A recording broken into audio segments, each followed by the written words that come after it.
Okay, it's been 6 months since Apple first announced the iPhone X. And around 5 months since Google first announced the Pixel 2 and the Pixel 2 XL. Now these are both great phones, which is what you might expect because they're both flagship phones. But after actually using them for a while, it's clear, to me at least, which one of these is the better phone. You mean the one that doesn't cost $1,000 and is still a fantastic phone? No. Oh, I missed this.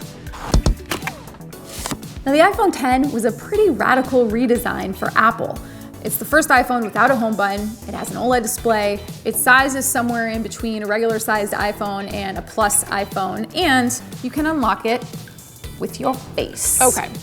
The smaller Pixel 2 doesn't look all that different from the first Pixel, but the Pixel 2 XL looks different. It has a nearly all-screen front design. Both have OLED displays, and keep in mind, this is only Google's second generation of Pixel phones, and already they're up there competing with the top smartphone makers. Okay, well, the iPhone X is fast, like ridiculously fast. Its processor is faster than processors in a lot of laptops. And in the time that I've been using it, I've been kind of blown away by it. Okay, well, the Pixel 2 is no slouch either. It's running on a Snapdragon 835 processor, which is powering all of the top Android phones right now. It might not be a bionic processor, but it's still pretty fast. One of the biggest changes with the iPhone X though is that Apple has also redesigned the way you interact with the phone. So the way you switch between apps or swipe to see notifications. Now that I've used this for a while, I really like it. Okay, I'll admit, it took me way longer to get used to these interactions than I thought it would. And I wouldn't be surprised if other people got the new phone and hated it. But now when I pick up other phones, I just think the iPhone X's UI is probably the way to do it. The Pixel 2 has some UI changes too, although that's because of Android and not specific to Pixels. Like the search bar is now at the bottom of the home screen, and the display is always on, which seems like a small thing, but after a few months, you kind of find that you can't live without it. I mean, one of the things that really annoys me about that phone is that if you just want to see the time, you have to pick the phone up. No, I don't. Okay, what time is it?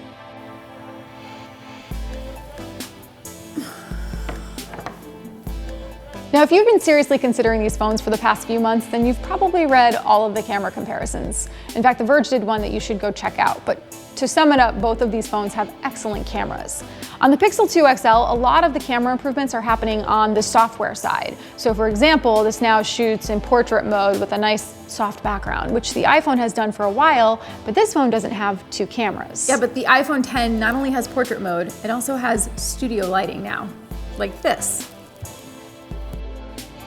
That looks awful.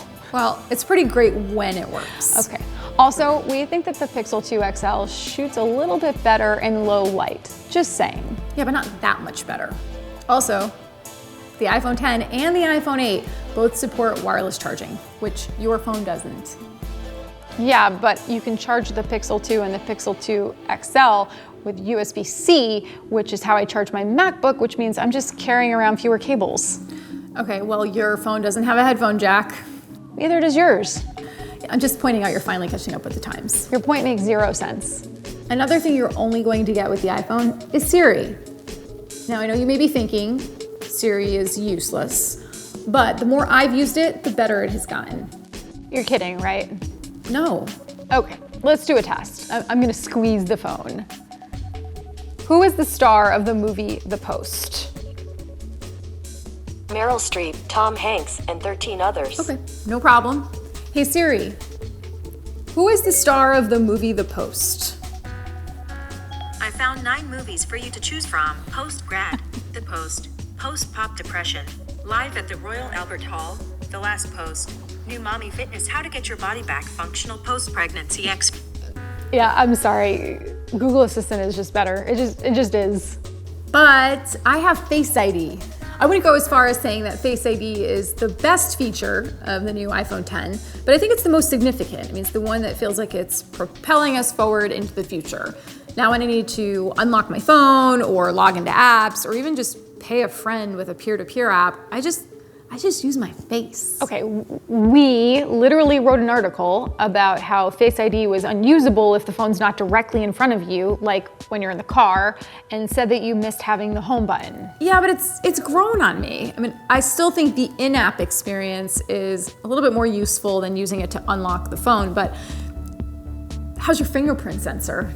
It's fine. It's totally fine. It works, and it's in the right place where it should be, on the back of the phone. Yeah, so what happens when you have your phone down, on the table, face up?